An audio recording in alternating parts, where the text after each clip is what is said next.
Hello my dear students, I am Prabhavi Mishra from NCERT शिक्षक। हम class 8 का science का chapter number 2 micro organism friends and foe पढ़ रहे थे, जिसका फर्स्ट पार्ट हमने कंप्लीट कर लिया था। अब जो बची हुई 4 to 5 हेडिंग्स थी वो आज हम सेकेंड पार्ट में पढ़ेंगे। Okay, are you ready? Let's start. कई बार क्या होता है कि जब हम पार्टीज में जाते हैं और वहां से आते हैं, या कभी हम बासी खाना खाने के बाद में हमारी तबीयत अचानक से खराब हो जाती है ना, हमें लूज मोशंस आने लगते हैं या वॉमिटिंग होने लग जाती है, तो ऐसा क्यों होता है? आइए समझते हैं कि ऐसा क्यों होता है। ऐसा हमारे साथ फूड पॉइजनिंग की वजह से होता है।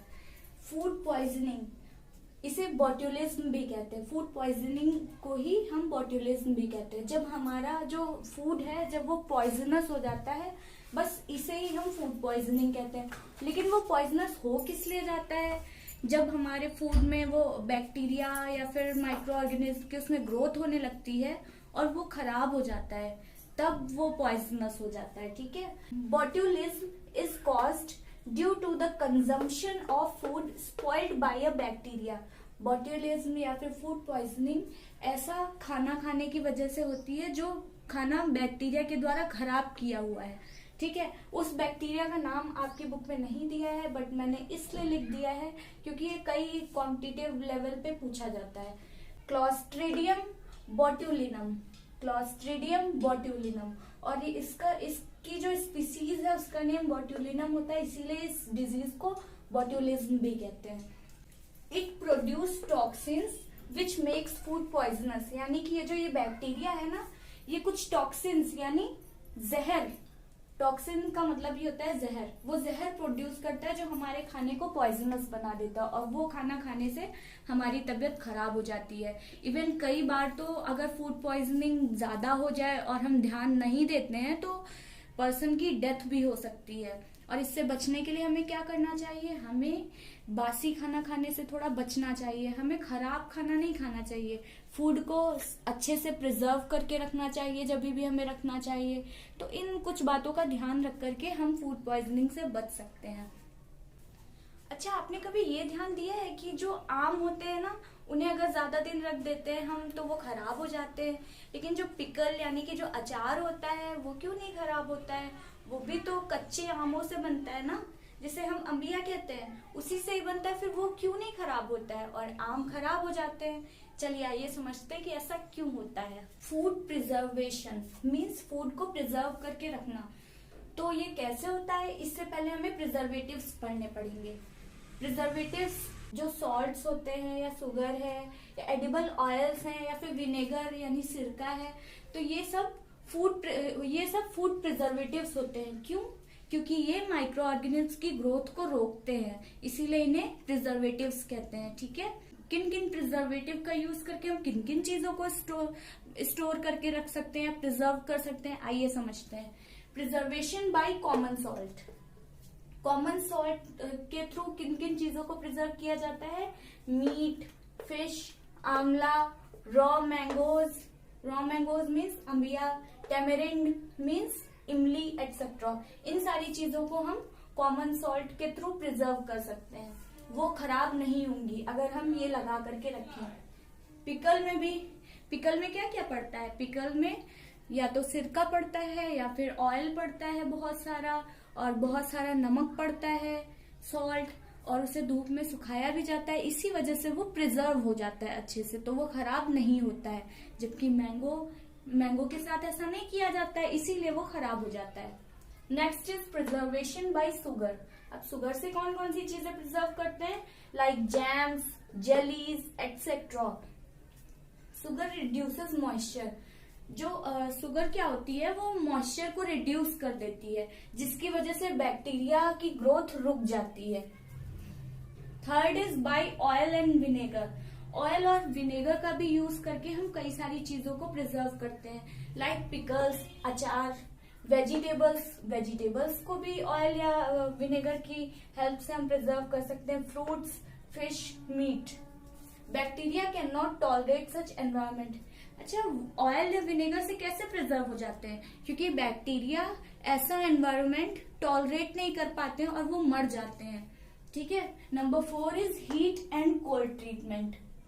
हीट और कोल्ड ट्रीटमेंट भी दिया जाता है चीजों को या फूड आइटम्स को प्रिजर्व करने के लिए। बॉइलिंग किल्स माइक्रोब्स या माइक्रो ऑर्गेनिज्म। जब हम किसी भी फूड आइटम को बॉईल करते हैं ना, तो उसमें जो प्रेजेंट माइक्रो ऑर्गेनिज्म होते हैं वो सब किल हो जाते हैं, मर जाते हैं। Low temperature inhibits growth of microbes. जो लो टेम्परेचर ट्रीटमेंट होता है उसकी वजह से माइक्रो ऑर्गेनिज्म ग्रो नहीं कर पाते हैं, इसलिए वो मर जाते हैं। आपकी बुक में कुछ और भी प्रिजर्वेटिव्स दिए गए हैं, sodium benzoate and sodium metabisulphite. ये दोनों आपको याद रखने हैं, ठीक है, इसको अंडरलाइन कर लीजिए। इनसे जैम्स को प्रिजर्व किया जाता है। जो आप ये किसान जैम है खाते हो ना, तो इनसे प्रिजर्व करते हैं। प्रिजर्वेटिव्स का मतलब आप समझ गए ना, जिनसे फूड आइटम्स को प्रिजर्व किया जाता है। इन्हें ऐड कर देने से, मतलब फूड आइटम में प्रिजर्वेटिव्स को ऐड कर देने से फूड आइटम माइक्रोब्स या माइक्रो ऑर्गेनिज्म्स के द्वारा खराब नहीं हो पाते हैं, ठीक। Next is pasteurisation. ये प्रोसेस बहुत ज्यादा इम्पोर्टेंट है क्योंकि इसका सिग्निफिकेंस बहुत ज्यादा है, तो ये आगे तक काम आता है, इसलिए आप इसे जरूर नोट डाउन कर लीजिए। This process was discovered by Louis Pasteur. ये लुइस पास्चर ने डिस्कवर किया, इसीलिए इस प्रोसेस को पॉस्चराइजेशन कहते हैं, ठीक है। इसमें क्या करते हैं, the milk is heated to about 70 degree for 15 to 30 seconds. पहले 15 से 30 सेकेंड के लिए जो दूध होता है उसे 70 डिग्री पर हीट करते हैं, फिर तुरंत ही उसे ठंडा कर दिया जाता है एकदम। Then suddenly chilled and stored. तुरंत ही उसे ठंडा करके स्टोर कर लिया जाता है। ऐसा करने से क्या होता है, it prevents growth of microbes. इससे उसमें माइक्रोब्स ग्रो नहीं कर पाते हैं। मैंने अभी पिछली स्लाइड में पढ़ाया था ना कि बॉईल कर देने से या बहुत ज्यादा हीट कर देने से माइक्रो ऑर्गेनिज्म मर जाते हैं, और बहुत ज्यादा ठंडा टेम्परेचर प्रोवाइड करने से क्या होता है, उनकी ग्रोथ रुक जाती है। तो ये पॉस्चराइजेशन प्रोसेस है, इसमें आपको ये टेम्परेचर भी याद रखना है और टाइम भी। इतने टाइम के लिए जब इतना टेम्परेचर दिया जाएगा और सडनली उसे चिल करके स्टोर कर दिया जाएगा, तो इस प्रोसेस को पॉस्चराइजेशन कहते हैं। क्लियर? अच्छा, आपने कभी ध्यान दिया है कि जो दूध पापा लेकर के आते हैं उसे हम अगर गर्म ना करें और उसके बाद में जब वो ठंडा हो जाता है उसे फ्रिज में ना रखें तो वो खराब हो जाता है, और जबकि वो जो मार्केट वाला जो पैकेट वाला मिल्क होता है उसे तो गर्म नहीं करना पड़ता है, लेकिन तब भी वो खराब नहीं होता है। तो ऐसा क्यों होता है? इसलिए क्योंकि वो पैकेट वाला मिल्क होता है ना, वो पॉस्चराइज्ड मिल्क होता है। उसे मतलब ये ट्रीटमेंट ऑलरेडी दिया जा चुका है। उसे 70 डिग्री पे 15 to 30 सेकेंड्स के लिए हीट करके फिर चिल करके स्टोर किया जा चुका है, तो इसीलिए वो पॉस्चराइज्ड मिल्क होता है और इसीलिए वो खराब नहीं होता है। और घर पे इसीलिए हमें दूध को पहले बॉईल करना पड़ता है, फिर ठंडा होने के बाद उसे फ्रिज में रखना पड़ता है, क्योंकि वो भी एक तरीके का पॉस्चराइजेशन है। लेकिन इससे हम ज्यादा दिनों तक तब भी स्टोर इसलिए नहीं कर पाते क्योंकि हम सर्टेन टेम्परेचर नहीं दे पाते हैं ना, क्योंकि इसके लिए तो सर्टेन टेम्परेचर चाहिए। इसीलिए आजकल आपने देखा होगा बहुत सारे फूड आइटम्स कैन्स में आते हैं ना, वो एयर टाइट कैन होते हैं, पूरा ड्राई, और वो पूरा एयर टाइट पैकेजिंग होती है उसकी, तो वो भी फूड आइटम्स को खराब होने से बचाते हैं, उसमें माइक्रोब्स ग्रो नहीं कर पाते हैं। इस चैप्टर में हमने कई साइंटिस्ट और उनकी डिस्कवरीज पढ़ी हैं, तो हमें उनके बीच कंफ्यूजन ना हो, इसलिए चलिए हम एक क्विक रिवीजन कर लेते हैं। इस तरह से अगर हम एक पास साइंटिस्ट के नेम और उनकी डिस्कवरीज लिख लेंगे तो ये हमें याद करने में आसानी रहेगी। आप ऐसे एक छोटी सी टेबल बना लीजिए। First is Louis Pasteur. Louis Pasteur ने फर्मेंटेशन की डिस्कवरी की थी 1857 में, और पॉस्चराइजेशन की। मैंने आपको याद करने की ट्रिक बताई थी, लोई फर्मेंट होती है ना। Next scientist Alexander Fleming. इन्होंने फर्स्ट एंटीबायोटिक जिसका नाम था पेनिसिलिन, उसकी डिस्कवरी की थी 1929 में, और ये एक चांस डिस्कवरी थी, ये भी मैंने आपको बताया था। तो आपको ये कैसे याद रखना है, एंटीबायोटिक क्या करते हैं, वो बैक्टीरिया को किल करते हैं। तो अलेक्जेंडर फ्लेमिंग से आपको फ्लेम याद आ रहा होगा ना, यानी ये बैक्टीरिया को जलाकर राख कर देते हैं। Next is Edward Jenner.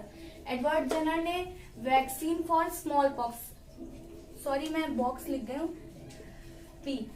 Edward Jenner ने vaccine for small pox discovery की थी 1798 में। ये भी मैंने याद रखने के लिए एक तरीका बताया था। वैक्सीन क्या होता है, बाहर से इंजेक्ट की जाती है, यानी हमारी बॉडी में बाहर से ऐड की जाती है। ऐड से आपको ऐड याद रखना है। और जेनर, जे से जेनर, जे से जूनियर, जूनियर मीन्स स्मॉल, तो इन्होंने स्मॉल पॉक्स की वैक्सीन की डिस्कवरी की थी। Number 4 is Robert Koch. Robert Koch ने बैक्टीरिया की खोज की थी। कौन सा बैक्टीरिया, बैसिलस एंथ्रेसिस, 1876 में। ये एंथ्रेक्स डिजीज कॉज करता है कैटल्स में। Next is nitrogen fixation. Nitrogen fixation, plants can not use atmospheric nitrogen directly. N means nitrogen. मैंने आपको पहले भी बताया है कि प्लांट्स एटमॉस्फेयर में जो नाइट्रोजन प्रेजेंट है, कितनी प्रेजेंट होती है एटमॉस्फेयर में नाइट्रोजन, 78%। मतलब एटमॉस्फेयर में नाइट्रोजन तो बहुत ज्यादा है, लेकिन प्लांट्स उसका डायरेक्टली यूज नहीं कर पाते हैं। तो इसीलिए उस जो एटमॉस्फेयर में नाइट्रोजन है उसे फिक्स करने की नीड होती है। So nitrogen is fixed by symbiotic bacterias. अब फिक्स कौन करेगा, कई सारे सिम्बायोटिक बैक्टीरिया हैं जो एटमॉस्फेरिक नाइट्रोजन को फिक्स करते हैं, लाइक राइजोबियम। राइजोबियम बहुत इंपॉर्टेंट है।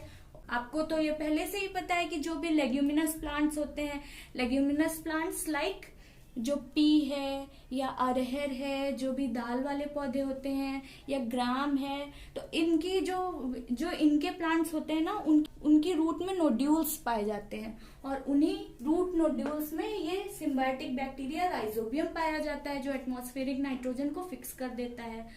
अब नाइट्रोजन फिक्सेशन या मतलब फिक्स करने का क्या मतलब हुआ, जो एटमॉस्फेरिक नाइट्रोजन होती है ना, उसे N2, वो N2 के फॉर्म में होती है। जब सिम्बायोटिक बैक्टीरिया, कोई भी सिम्बायोटिक बैक्टीरिया, और भी बैक्टीरियाज होते हैं, फिलहाल आप राइजोबियम का एग्जांपल याद रख लीजिए। राइजोबियम उसे नाइट्रोजिनस कंपाउंड्स में चेंज कर देता है। इसी प्रोसेस को नाइट्रोजन फिक्सेशन कहते हैं। क्लियर?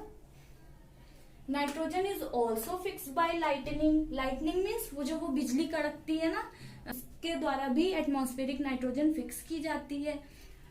लाइटनिंग के थ्रू ये नाइट्रोजन हो गया एटमॉस्फेयर वाला, और ये जो लाइटनिंग हो रही एटमॉस्फेयर में N2 के फॉर्म में होता है। ठीक है, तो ये जो N2 है, ये लाइटनिंग हुई, उसने नाइट्रोजन को किस फॉर्म में कन्वर्ट कर दिया, अमोनिया के फॉर्म में नाइट्रोजन को फिक्स कर दिया। नाइट्रोजनस कंपाउंड में कोई भी, मतलब किसी भी कंपाउंड में, लाइक नाइट्रेट है, नाइट्राइट है, अमोनिया है, किसी भी फॉर्म में फिक्स कर देना, बस इसी प्रोसेस को नाइट्रोजन फिक्सेशन कहते हैं।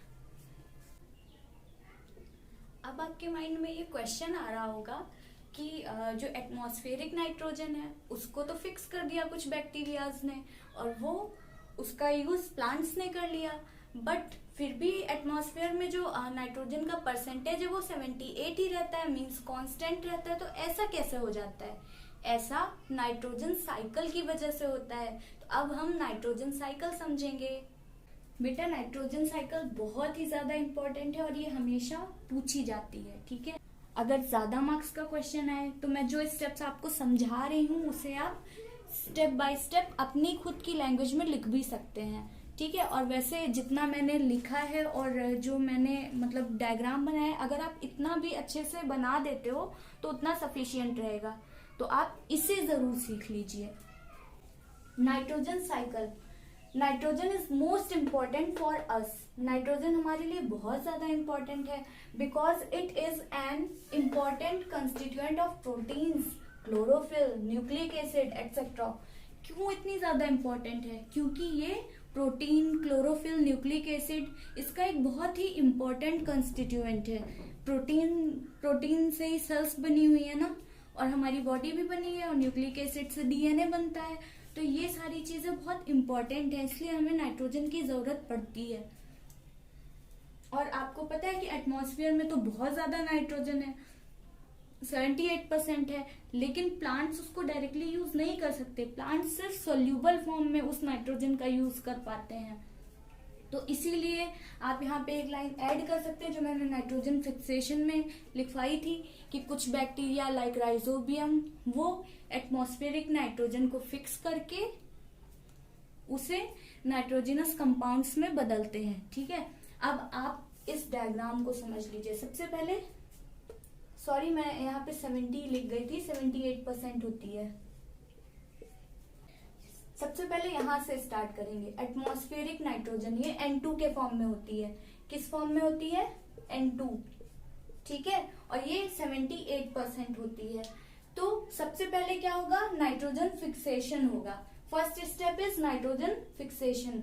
ये एटमॉस्फेरिक नाइट्रोजन कुछ बैक्टीरिया, अब कौन से बैक्टीरिया नाइट्रोजन फिक्सिंग बैक्टीरिया मैंने कौन सा बताया था? राइजोबियम।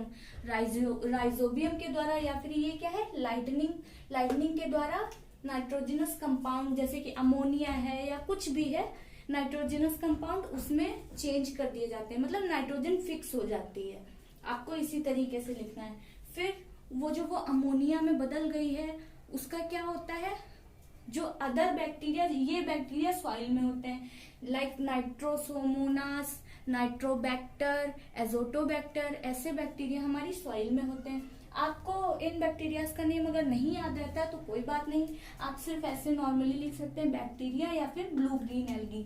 मैंने यहाँ पे लिखवाया some bacterias and blue green algae convert, ये सॉइल में प्रेजेंट होते हैं जो कि नाइट्रोजन को यूजेबल कंपाउंड्स यानी नाइट्रेट और नाइट्राइट में चेंज करते हैं। यही वाली नाइट्रोजन जिसे राइजोबियम ने या फिर लाइटनिंग ने फिक्स किया था, उसी नाइट्रोजन को अब ये वाले बैक्टीरिया या फिर ब्लू ग्रीन एल्गी नाइट्रेट और नाइट्राइट में चेंज करते हैं। और ये वाला जो स्टेप है अमोनिया से नाइट्रेट या नाइट्राइट में चेंज करना क्या कहलाता है? नाइट्रिफिकेशन। क्या कहलाता है? नाइट्रिफिकेशन। कंफ्यूज नहीं होना है, ये वाला था नाइट्रोजन फिक्सेशन और ये है नाइट्रिफिकेशन। अब ये जो ये नाइट्रेट या नाइट्राइट है, ये है तो नाइट्रोजन का ही फॉर्म ना। ये बैक्टीरिया सॉइल में थे तो इन्होंने इसको ये सॉइल में आ गई। ठीक है, अब ये जो ये सॉइल में है तो सॉइल से आपको पता है प्लांट्स अपने न्यूट्रिएंट्स लेते हैं, तो सॉइल से प्लांट्स ने इसे ले लिया। प्लांट्स की लीव्स में, प्लांट्स की ट्विग्स में, हर पार्ट में ये नाइट्रोजन पहुंच गई। फिर क्या होता है? कोई एनिमल आता है लाइक काऊ आई, काऊ, गोट, शीप, कुछ भी, कोई भी एनिमल आया और उसने वो प्लांट खा लिया, ईट कर लिया। तो जब वो प्लांट ईट करेगा उस प्लांट में नाइट्रोजन थी, है ना, नाइट्रेट के फॉर्म में या नाइट्राइट के फॉर्म में, तो वही नाइट्रोजन जिस भी एनिमल ने उस प्लांट को ईट किया उसके अंदर पहुंच गई। फिर जब एनिमल एक्सक्रीट करेगा, उसका जो भी एक्सक्रीटा होगा वो, या फिर एनिमल जब मर जाता है तब भी वो मरेगा, जमीन पे ही गिरेगा ना, धीरे धीरे मिल जाता है ना, तो वो नाइट्रोजन नाइट्रेट या नाइट्राइट के ही फॉर्म में वापस से सॉइल में मिल गई ना। जब एनिमल मरेगा वो धीरे धीरे सड़ेगा और उसके अंदर जितने भी न्यूट्रिएंट्स हैं वो सब सॉइल में चले जाएंगे, तो नाइट्रोजन भी सॉइल में चली जाएगी, तो वो वापस से सॉइल के अंदर चली गई। फिर ये तो नाइट्रिफिकेशन हो रहा था, ये नाइट्रीफाइंग बैक्टीरिया थे। कुछ बैक्टीरिया ऐसे भी होते हैं जो सॉइल से जो ये नाइट्रेट या नाइट्राइट है इसको वापस से एटमॉस्फेरिक नाइट्रोजन में कन्वर्ट कर देंगे, यानी कि ये जो ये सॉल्यूबल नाइट्रोजन है ना इसे गैसियस फॉर्म में कन्वर्ट कर देंगे। तो ऐसे बैक्टीरिया लाइक स्यूडोमोनास, इनको डीनाइट्रीफाइंग बैक्टीरिया कहते हैं। डी से आप याद रखना, नाइट्रीफाइंग यानी अमोनिया को नाइट्रेट में बदल रहे हैं, डीनाइट्रीफाइंग, डी उल्टा कर रहे हैं, है ना, यानी नाइट्रेट को वापस से एटमॉस्फेरिक नाइट्रोजन में बदल रहे हैं। तो ये डीनाइट्रीफाइंग बैक्टीरिया वापस से इस नाइट्रेट या नाइट्राइट को एटमॉस्फेरिक नाइट्रोजन यानी N2 के फॉर्म में बदल देते हैं। तो ये वाला ये जो स्टेप है ना, और ये स्यूडोमोनास और भी कई बैक्टीरिया होती हैं, तो इस स्टेप को डीनाइट्रिफिकेशन कहते हैं। तो यही है आपकी नाइट्रोजन साइकिल। आपको समझ में आई? आप ये बना लीजिए। मैं अगर आपको नहीं भी समझ में आया है तो मैं और सिंपलेस्ट फॉर्म में आपको बताती हूँ। ये देखिए आपके लिए मैंने और सिंपलेस्ट फॉर्म में लिख दिया है। आपको सिर्फ कुछ स्टेप्स ही तो याद रखने हैं ना, सिर्फ कुछ स्टेप्स याद रखने हैं। ये एटमॉस्फेरिक नाइट्रोजन थी, इसको राइजोबियम या फिर लाइटनिंग ने फिक्स कर दिया। फिक्स करके क्या बना दिया? अमोनियम या फिर कोई भी नाइट्रोजनस कंपाउंड बना दिया। किसने? राइजोबियम या फिर लाइटनिंग ने। फिर वो फिक्स्ड नाइट्रोजन है उसको सॉइल में कुछ बैक्टीरिया या ब्लू ग्रीन एल्गी जैसे नॉस्टॉक है, एनाबेना है, ये ब्लू ग्रीन एल्गी होते हैं, ये प्रेजेंट थे। उन्होंने उसको नाइट्रीफाई कर दिया और नाइट्रेट या नाइट्राइट में बदल दिया। आप यहाँ पे नाइट्रेट या नाइट्राइट ये कंपाउंड याद रखना है, ठीक है। तो इस स्टेप को नाइट्रिफिकेशन कहते हैं।